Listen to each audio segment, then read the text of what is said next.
sold at auction wearing only a torn slip in winter. A cowboy wrapped her coat first and gave her dignity. The coat was in my saddlebag because I hadn't needed it since Abilene.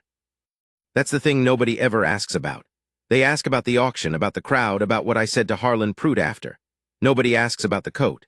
But that coat is where the whole thing starts, far as I'm concerned. Old brown canvas duster, sheepskin lining gone thin at the elbows, one button replaced with a twist of rawhide where the original popped off crossing the Brazos 2 winters back. I'd folded it behind my saddle that morning because the sun came up warm, and I figured I wouldn't need it until after dark. If I hadn't done that, if I'd been wearing it the way I normally would, December or not, none of it would have happened the way it happened. I wouldn't have had anything to give. Funny how a coat becomes a life. I was coming into Harlan's Creek from the south, and I want to be clear about something before I say anything else. I was not a man looking for trouble. I was not a man looking for anything. I was 43 years old, and I had been driving cattle for 22 of those years, and what I was looking for that particular Tuesday was a hot meal, a dry roof, and a bed that didn't smell like another man's sweat. That was it. That was the full extent of my ambitions. The town sat in a shallow valley between 2 low ridges, the kind of West Texas flatland that looks soft from a distance and turns out to be caliche rock and mesquite the moment you step off the road. Main Street ran maybe 400 yards end to end. Livery on one side, general store, 2 saloons, a land office with a cracked window someone had patched with brown paper. The kind of town that's always just almost something. I heard the crowd before I saw it. There's a particular sound to a public sale. Not a happy sound, not exactly an unhappy one either. More like the sound of men who have convinced themselves that what they're watching is ordinary. Loud voices working too hard. I've heard it at horse auctions where the horses were bad. I've heard it at land sales where the land was worse. That Tuesday I heard it coming from the stretch of open ground between the saloons, and I rode toward it the way you ride toward most sounds when you're a stranger in a place. Slow, keeping to the edge, not committing to anything. There was a platform, just rough-cut planks over 2 sawhorses, nothing to it. Maybe 40 men ringed around it, some of them with their hats in their hands for no particular reason, some of them with their hats on and their thumbs in their belts the way men stand when they're trying to look like they belong to something. And there was a woman on it. She was standing or trying to. That's the first thing I noticed. Not the slip, not her bare feet on the planks in December, not the way her arms were crossed over her chest, and her chin was up, all of that came to me in order, but the first thing was that she was working to stay upright and she was doing it. Hair dark, loose, whipping a little in the wind, she had no coat to shield herself from. Maybe 30, maybe a little past. A quality to her face that had nothing to do with being pretty and everything to do with being decided. She had decided something about how she was going to stand on that platform, and she was standing that way. I pulled up. The man running the thing was a thick-necked fellow in a striped vest, a ledger book open in his hand, reading from it in the voice people use when they want to make something ugly sound like bookkeeping. Outstanding debt of $112 against the estate of the late Clarence Beaumont, said debt being secured against the property and person of. I stopped listening to the words. I was watching the woman. I was watching the men watching her, and I was calculating. The thing is, I'd seen debt auctions before. I'd seen them for land, for horses, for equipment. I had never seen one for a person. I want to be precise about this because I've told this story a handful of times in my life, and there's a version of it that makes me sound like a man who understood right away what was being done and rose to it like some kind of story in a newspaper. That's not honest. What I felt first was not righteousness. What I felt first was something older than that, something that sat in my chest like a coal and didn't have a clean name. I knew this was wrong the way I knew the ground was hard, the way I knew wind was cold. It wasn't a thought I arrived at, it was already there. I got down from my horse. A man beside me, older fella, gray under his hat, watching the platform with an expression of careful discomfort, glanced over when my boots hit the ground. Debt auction, he said, explaining it to me or maybe to himself. I can see that. Beaumont died owing Pruitt the bank. Woman's got nothing to sell but her labor. I looked at him, he had the grace to look away. On the platform, the thick-necked man, Pruitt, I would learn was calling for opening bids. The sound from the crowd changed. There were some numbers called, not large numbers, a few men laughing in a way that had nothing to do with anything funny. She was still standing the same way, Chin level, arms crossed. Her feet must have been half numb on those planks in the cold, and she was not letting one bit of it show. I pushed through to the front. Not shoving, just moving steadily, and men parted because something in the way I moved said I was not a man who was going to be bumped back. Prout saw me come to the front, and his eyes did what eyes do when they don't know what to make of something. He hesitated for a beat in his call. I reached back over my shoulder and opened my saddlebag. The coat came out in one pull. I shook it open. I climbed the 2 steps to the platform. She turned when she heard me on the boards, and I have thought about that moment probably more times than I can count. She turned, and she did not flinch. A strange man coming at her on a platform full of men bidding on her, and she did not flinch. She looked at me with eyes that were calculating whether I was something new to endure or something else entirely, and she held very still while she figured it out. I held the coat out, held it open the way you'd hold a door.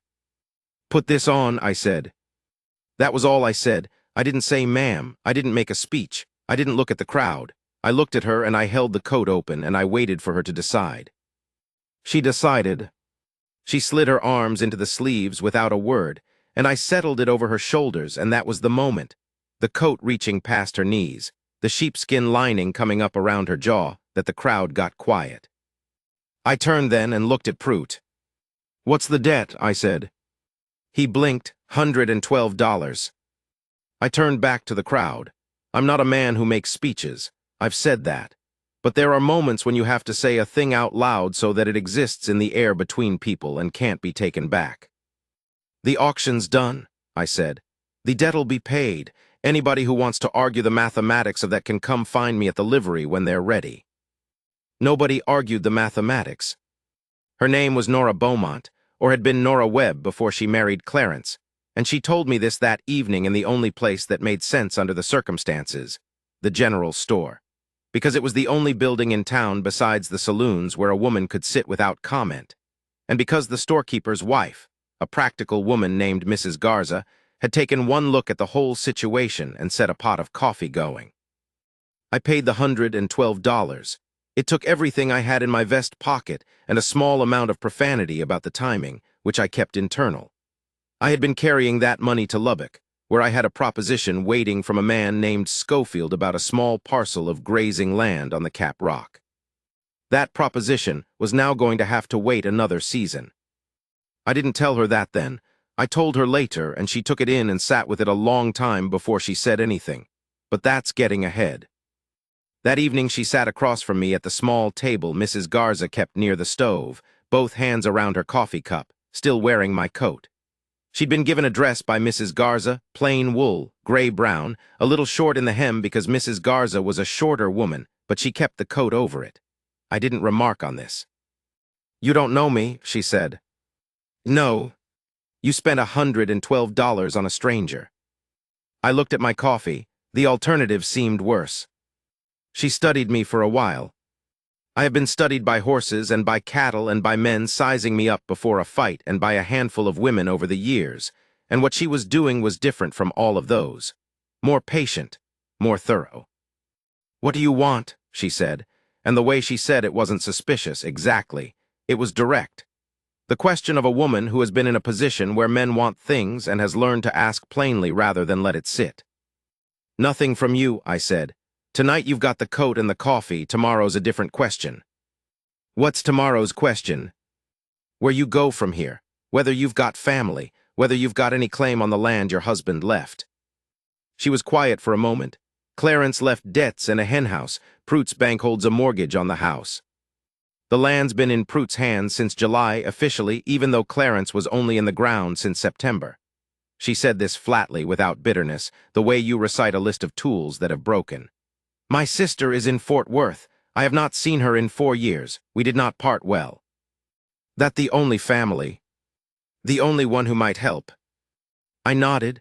I was thinking about Lubbock and Schofield and the parcel on the Cap Rock. About how a season's delay was not the same as the end of a thing.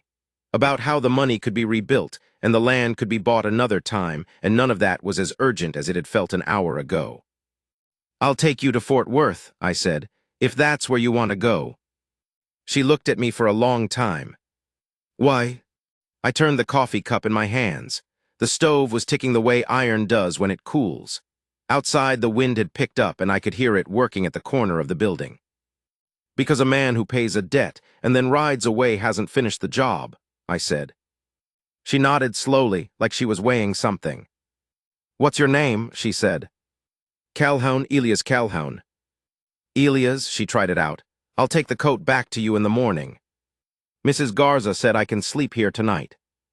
Keep it as long as you need it. She looked down at the coat then, at the sheepskin collar she'd pulled up around her jaw, and something in her face shifted, not softened, exactly, not that word. But something moved behind her eyes like a cloud shadow crosses a field, quick and real, and then it was gone. All right, she said. Fort Worth was 11 days' ride, which stretched to 13 because of weather. I want to say we talked the whole way and I learned her whole story in some easy road trip fashion. That's not how it went. The first 4 days she was mostly quiet, and not uncomfortable quiet, purposeful quiet, like a woman taking stock of a new situation. She rode well. I'd bought her passage on the stage to Abilene, but she looked at the stage and looked at the extra horse at the livery, a brown gelding with one white sock that the hostler wanted rid of, and she said she'd rather ride if it was all the same to me. I paid $7 for the gelding. She noticed me doing it and said nothing. On the third night, camped near a dry creek bed with mesquite burning low, she asked me about the land in Lubbock. I looked at her across the fire. How do you know about Lubbock? You said something in your sleep last night. She was matter-of-fact about this. Schofield and Cap Rock land, I figured it out. I turned that over. It can wait. How long had you been saving for it? A while. How long, Elias? I put another piece of mesquite on the fire. 3 years. She was quiet for a moment. The fire popped. Somewhere out in the dark, a coyote said something to the sky and didn't get an answer. 3 years, she said. The land'll still be there. Will Schofield still be there? That was a fair question, and I didn't have a fair answer. I said, probably not. She pulled her coat tighter and looked into the fire.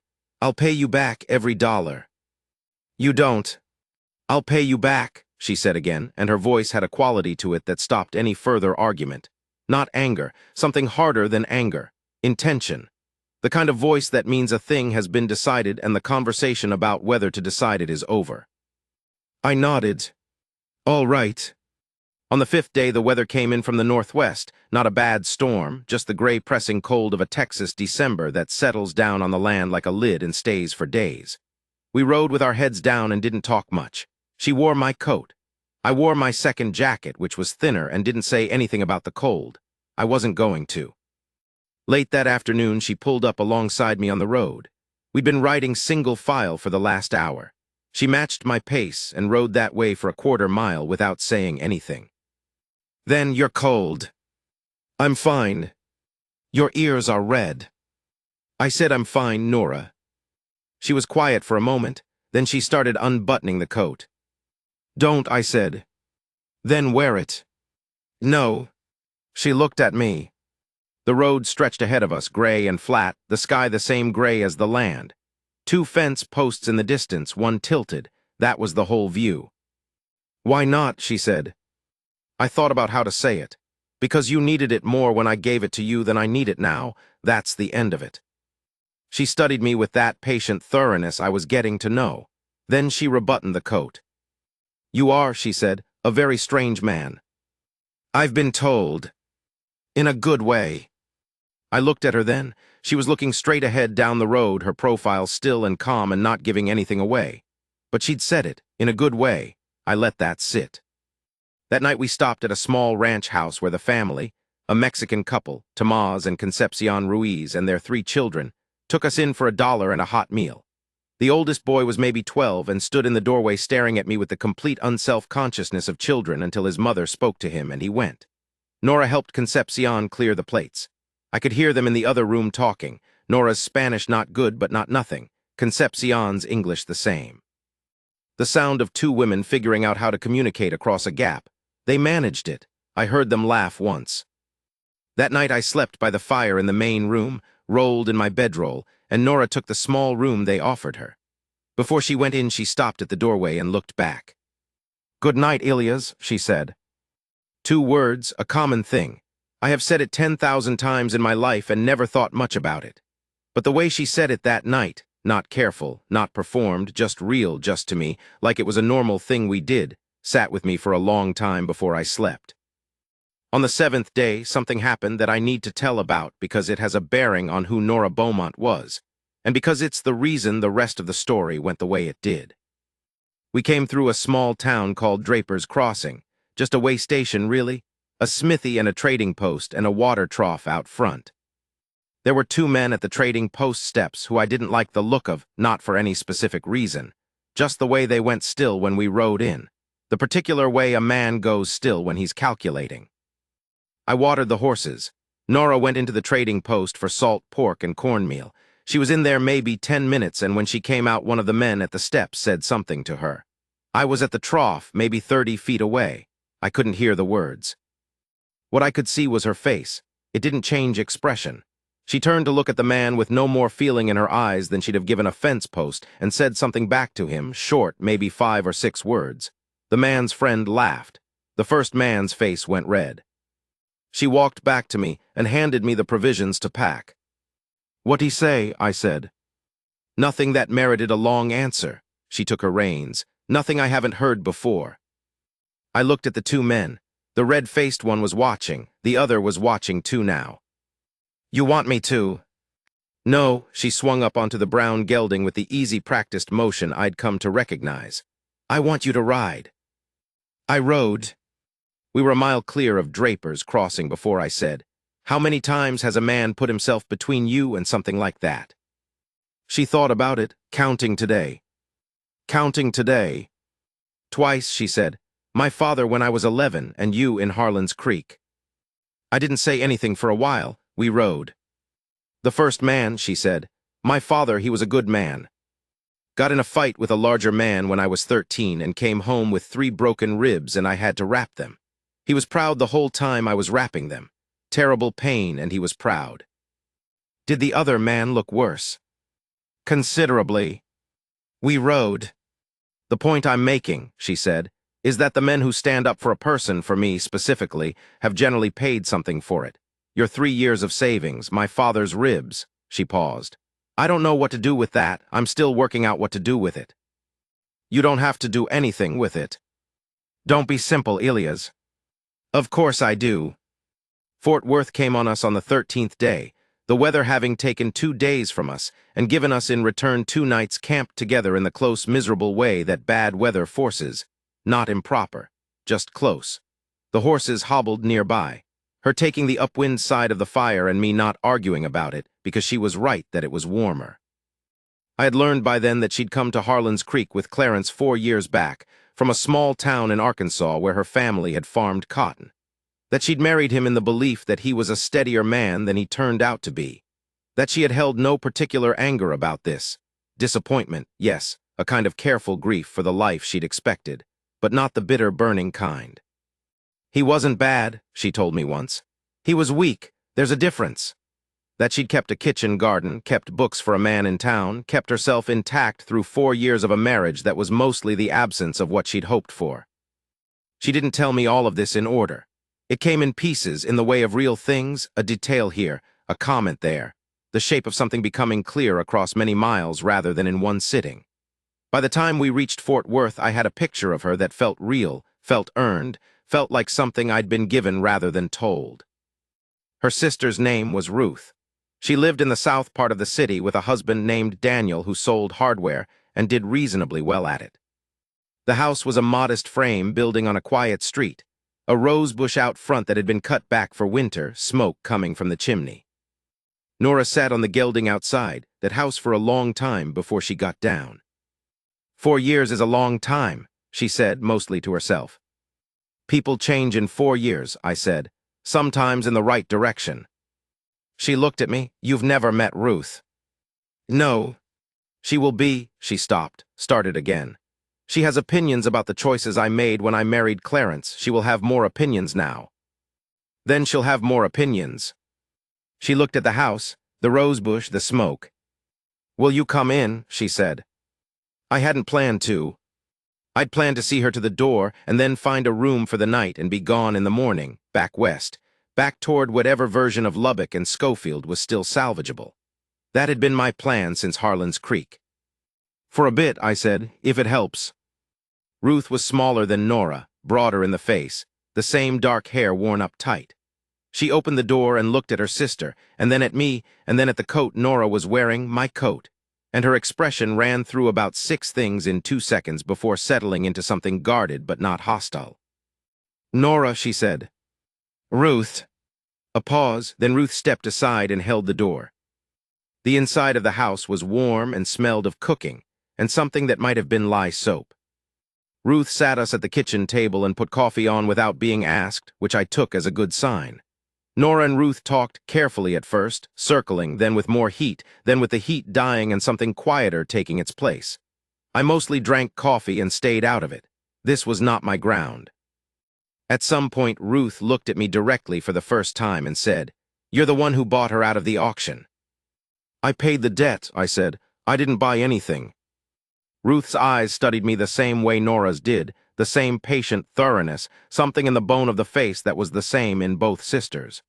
"There's a difference," she said. "Yes." She looked back at Nora. Something passed between them that I wasn't part of. That night Ruth's husband Daniel came home from his hardware store and was introduced to us both, and took the whole situation with the calm of a man who had been married to Ruth long enough to know that unusual events were a feature, not a malfunction. He was a mild-mannered, square-faced man who shook my hand and meant it, and offered me the settee in the parlor for the night, which I accepted.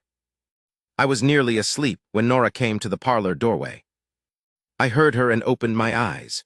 She was standing in the frame, the lamplight from the hall behind her, wearing a borrowed nightgown and still, for reasons I didn't fully understand, holding my coat folded over her arm.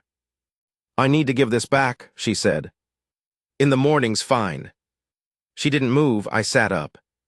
She walked across the room and sat on the far end of the settee, the coat in her lap. We were quiet for a moment. "I spoke to Ruth," she said. "About staying," she said yes. "Good. There's work here. Daniel needs a bookkeeper for the store. I have done that work before." "Good." She smoothed the coat over her knees. The lamp from the hall threw a stripe of yellow light across the floor between us. "What are you going to do?" she said. "Head back west, see if Schofield's proposition is still open. If not, find the next one." "Alone?" "Same as always." She was quiet for a moment, smoothing the coat. A small motion, almost unconscious, the way a person handles a thing that has been their comfort for a while and is about to no longer be. "I told Ruth what happened," she said. "All of it, the auction, the ride, Draper's Crossing, the coat." She paused. "She asked me what you wanted in return. I told her what you told me the first night, that you wanted nothing." "True then, true now." "She doesn't believe it." "That's her business." "I believe it," Nora said. "That's what I wanted to say. I believe it. I know the difference between a man who does a thing for what he'll get and a man who does a thing because it's the thing to do." She looked at the coat in her lap. "I haven't known many of the second kind." I didn't say anything. I wasn't sure there was anything to say. "You could stay in Fort Worth," she said. Her voice was careful, not casual, a person putting a word into the air and watching where it goes. "Daniel mentioned he has a cousin who needs a hand at a stockyard outside of town. It's not the Cap Rock, but it's work." I looked at her, the stripe of lamplight, her hands still on the coat. "That's a consideration," I said. "It's an invitation," she said. "From me to stay for as long as you see fit." A pause. I am not practiced at this kind of thing. Ruth will tell you the same, but I know what a good man looks like by now, and I know what it costs to be one, and I don't want to watch you ride back west and wonder." "Wonder what?" She looked up at me, whether I should have asked. We sat with that for a while. Outside, the wind worked at the window frame, a light sound, more presence than force. The house was settling itself for the night, the small sounds of a warm place going quiet.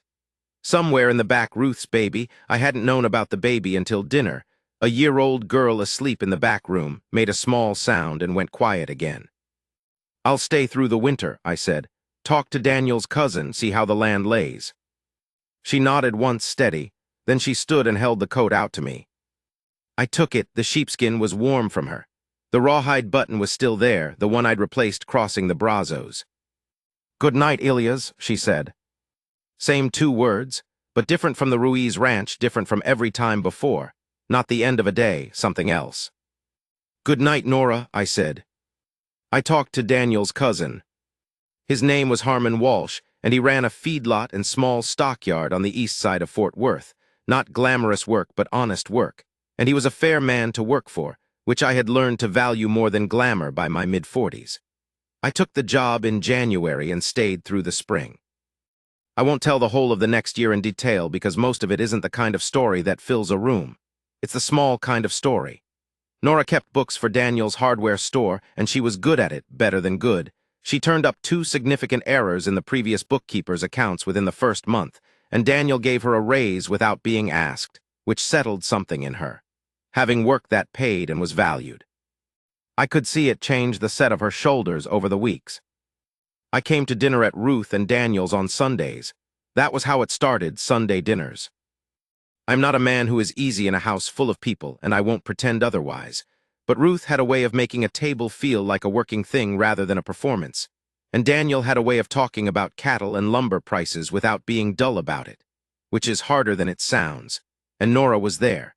And I found that I looked forward to Sundays in a way I had not looked forward to a particular day of the week in longer than I could clearly recall.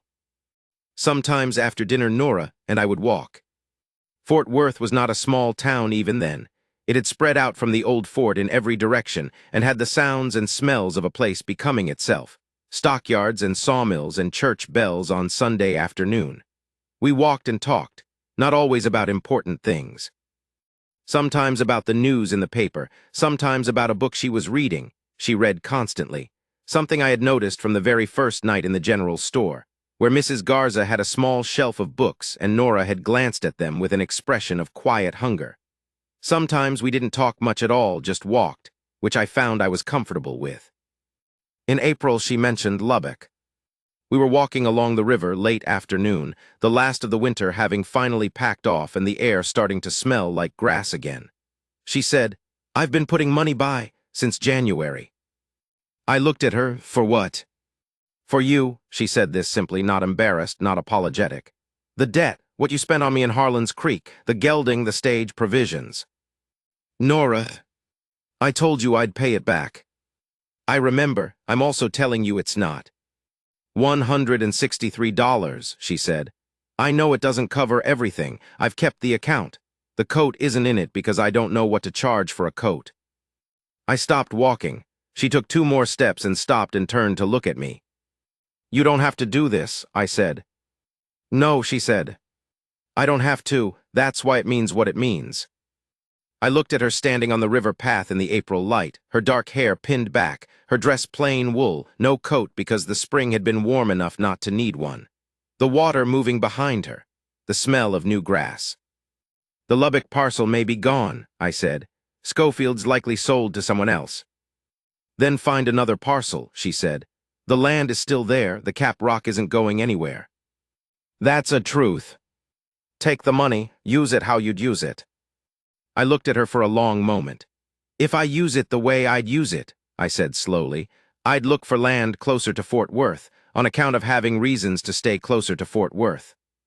She held very still. The way she had held still on the platform in Harlan's Creek, calculating, deciding. "There's good grazing land south of here," she said, careful. "Tarrant County, some of it going cheap because the previous owners overgrazed it. It would come back." "You've looked into this." "I look into things," she said. "It's a habit." "I noticed that about you." She looked at me. "If a man were to buy that land," she said, "and needed someone to keep the books, he'd be a fool not to take the offer," I said. A pause, the river, the grass. "There are other considerations," she said. "If a man is going to be in Tarrant County long-term, things that would need to be formalized." "I had thought about that," I said. I had been working up to the conversation. "Had you?" "For about 3 months." She almost smiled. "Almost. You are a slow-moving man, Elias Calhoun." "I'm a thorough one," I said. "There's a difference." Now she did smile. It was the first full smile I had seen from her, not a small thing, not careful, open and real, and aimed at me. And I felt it in my chest the way you feel the first warm day after a hard winter. Something in you didn't know was clenched, finally letting go. I stepped toward her and took her hands in mine. Her hands were small and work-worn and warm, and she let me hold them. "I am going to ask you something," I said. "You are going to ask me something?" she agreed. "And I want you to know that whatever you say, the money comes back to you. The question and the money are separate things." "I know that," she said. "That's why you get to ask." We were married in June, in Ruth and Daniel's parlor, with Daniel as witness and Ruth crying in a manner that suggested she had opinions about how long this had taken, which she kept mostly to herself, except for one comment at the dinner afterward that I will not repeat here. The land in Tarrant County was 22 acres, south of town where the creek bent. Overgrazed, yes, but the soil was right, and I could see what it had been before someone worked it too hard. The grass had been grazed down to bare caliche in patches, the creek bank cut up by too many hooves, the fence line leaning and in some places missing entirely. But the underlying dirt was dark and the water ran clean, and the trees along the creek were old enough to tell you the land hadn't always been mistreated. It could come back. I'd seen worse come back. I built the house myself, mostly, with help from Harmon Walsh and Daniel on the weekends. Harmon was good with timber framing and not much else, and Daniel was good with enthusiasm and not much else. But between the three of us, we got the framing up in August and the walls and roof in September.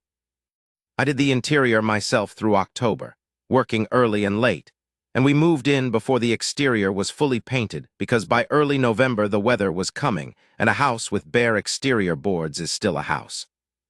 Nora pointed out that moving in before finishing was poor planning. She was right. She was also the one who chinked the gap under the back door with a strip of leather from my saddlebag before I got around to it, and she was the one who found the cracked mud and straw patch in the north wall chimney that would have been a fire hazard by December if she hadn't spotted it. So she was both right about my planning and a significant part of why the poor planning didn't cost us.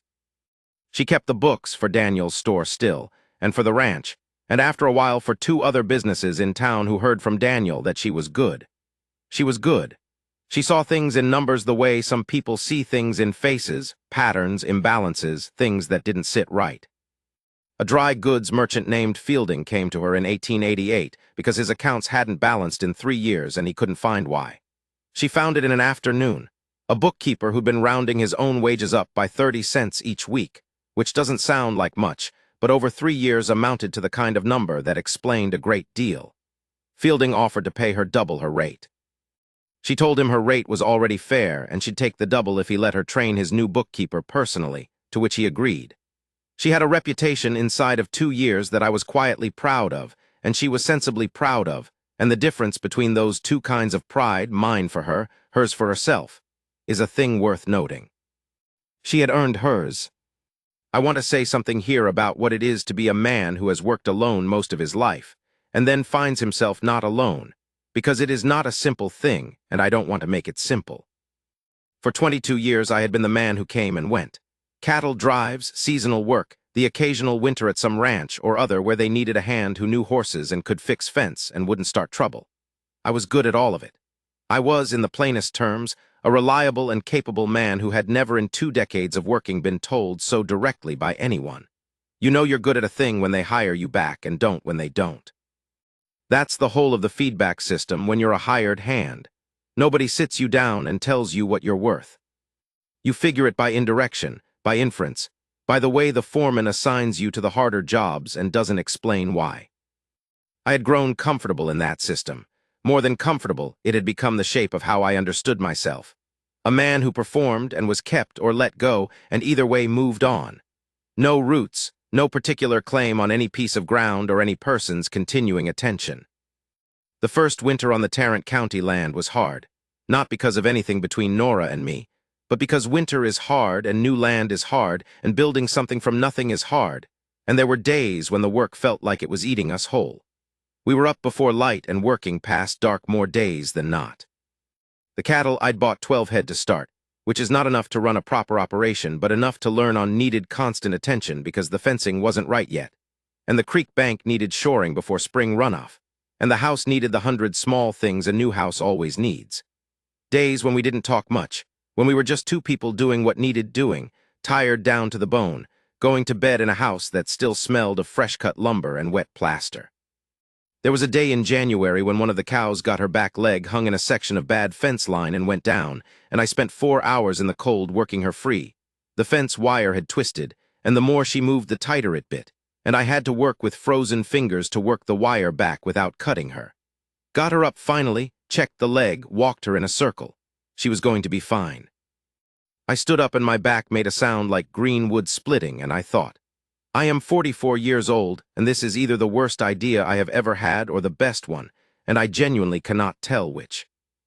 I came in that evening and Nora was at the stove, and she looked at me once, just once, the way she looked at things, and she got the liniment from the shelf and set it on the table without a word. I sat down and she worked on my back, her hands firm and unhurried, and neither of us said much. The fire was good. The house smelled like stew and the kerosene lamp and fresh-cut wood. Outside, the cold sat on everything. I want to be honest about something else, too. There were moments in that first winter when I wondered if I was the right shape for this kind of life. Not about Nora, never, not for one moment, not about Nora, but about the settled life itself. Whether a man who had been a moving man for 22 years could become a rooted one, and whether the wanting to be rooted was enough to actually be it. Whether I knew how. I had been all my working life a man people counted on in a specific and limited way. Count on Calhoun to get the herd north. Count on Calhoun to fix the fence. Count on him to be there when you need something done and to be gone when the job's complete. I knew how to be that man. I had been that man so long I didn't know where he ended. What I didn't know was how to be counted on in the other way. The permanent way. The way where someone wakes up in the morning and you are still there, and you are going to still be there, and that is not just a practical fact, but a gift you are giving by the staying itself. I was working that out that first winter, doing it imperfectly, doing it with the same stubbornness I'd put into everything I'd ever tried to do well. One night in February, cold, the wind coming hard out of the north, the fire going strong but the far corners of the room still cold enough that you could see your breath. I was sitting at the table with the ranch accounts, which were not saying cheerful things. The 12 cattle were winter-fed, and 2 of them had been sick, which had eaten into the small margin we'd budgeted for it. The creek bank work had cost more in time than in money, but time in winter is money, and the accounts knew it. I was looking at numbers that told me spring was going to be tight. Nora came and sat down across from me. She'd been in the back room doing the mending. There was always mending. I tore through work gloves at a rate that she found both impressive and wasteful, and she sat down and looked at the ledger from across the table. "Move that number to the spring column," she said. I looked where she was pointing. "It's a December expense," I said. "It's a capital improvement. Shoring the creek bank is infrastructure, not operating cost. It belongs in the spring capital column, changes how the winter looks." I looked at the number, she was right, I moved it. The ledger looked better. Not fixed, not solved, we were still going to have a tight spring, but better. The kind of better that means the thing is survivable, maybe more than survivable if we worked it right. She didn't get up.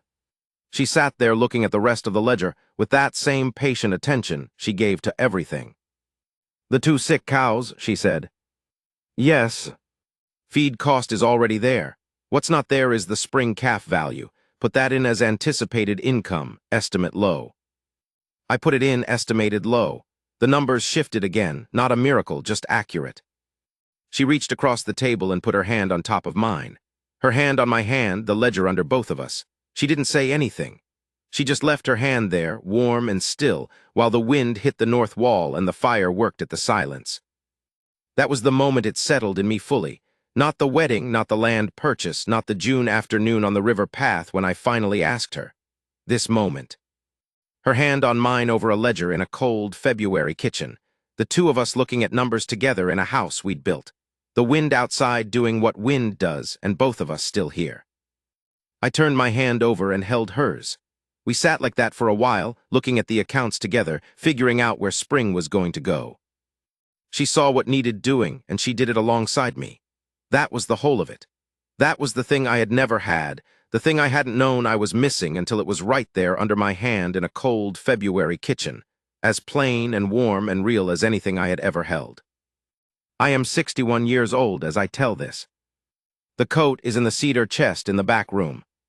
Sheepskin lining worn through at both elbows now, not just one. The rawhide button replaced again. Nora replaced it, without telling me, found a proper button somewhere and put it on. And I noticed but didn't say anything, just wore the coat the next cold morning the way I always had. The land in Tarrant County is 48 acres now. We bought the adjoining parcel in 1889 when old man Garfield moved to his daughter's place in Abilene and wanted a quick sale. The grass comes good every spring. Nora keeps the books. She has trained 2 young women in town to keep books, which she considers a more important contribution than the books themselves. And I consider her right about that, as I consider her right about most things and have learned to say so. Ruth comes for supper on the last Sunday of every month. She and Daniel had 2 more children after the first girl. She still has opinions about the pace at which Elia's cowhound makes decisions, and she still shares them, and I have come to find this more amusing than I once did. There is a thing I have thought about over the years about the shape of the story. How close it came to being a different story, the coat in the saddlebag rather than on my back, riding past the sound of the crowd rather than toward it, paying my debt to myself rather than to a woman I'd never met. I am not a man who talks much about what he deserves. I have watched men spend their whole lives arguing about what they deserve, and it has never made any of them happy. But I will say this much. I spent 22 years being the man you call when you need something done and forget when it's done. Not mistreated. Not wronged, just not seen particularly, not the kind of man anyone thought much about. Nora Beaumont thought about me. I watched her do it on that auction platform before I'd said a word. Watched her assess me the same way she would later assess a ledger, with patience and without illusion, and come to a conclusion. And the conclusion she came to on the platform, and on the river path, and on every February night since when she's put her hand on mine over accounts that needed working, is one I have not taken lightly. There's a man who knows what he's worth because someone he respects told him plainly, by how she stayed. I have been that man for 18 years. The coat's in the cedar chest, but I know where it is.